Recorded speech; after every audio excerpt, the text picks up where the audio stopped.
spot. Drop it like it's hot. Drop it like it's hot.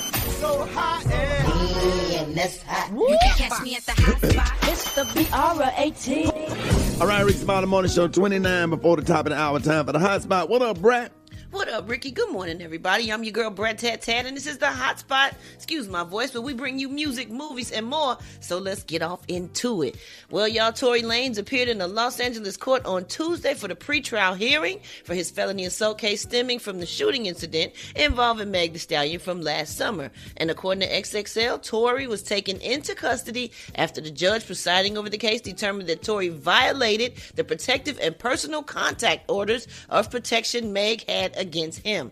Now, Tory's bail was increased from $250,000 to $325,000. Tory was released from custody hours after the court hearing. His lawyer, Sean Holley, released a statement which said the DA requested that Mr. Peterson's bail be revoked or, in the alternative, that it be increased to $5 million. We are pleased that the court rejected those outrageous requests. It was also said in court that the DNA of 4 people were found on the gun from the July 2020 shooting incident. Therefore, it was inclusive whether or not Tory's DNA was even on the gun. He was also excluded as a contributor in his DNA being on the gun's magazine or clip. Now, Meg Thee Stallion's attorney, Alex Spiro, said in a statement, a judge found sufficient evidence of Mr. Peterson's guilt in order to stand him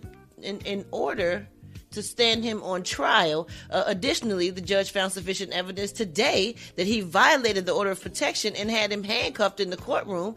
The self-serving noise in this case will not change the fact or prevent this case from proceeding. Tory Lanez was found guilty of violating the protective order that had already been in place since July, and last year in July when he performed at Rolling Loud with the baby.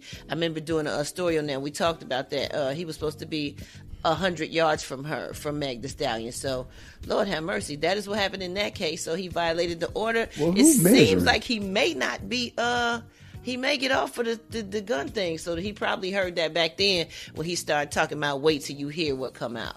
But it's better to just remain silent than to open your mouth and remove all doubt. My grandmother taught me that. All right, y'all, moving on. According to the New York Daily News, R. Kelly is upset with his former attorneys and recently filed an affidavit criticizing them over the jury selection process in his sexual abuse case.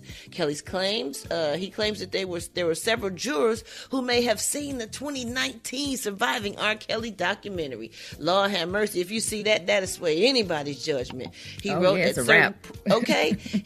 certain points during jury selection, I did hear some jurors may have seen the Surviving R. Kelly docuseries, and that concerned me greatly. I raised my concerns with my attorneys, but they shooed me off.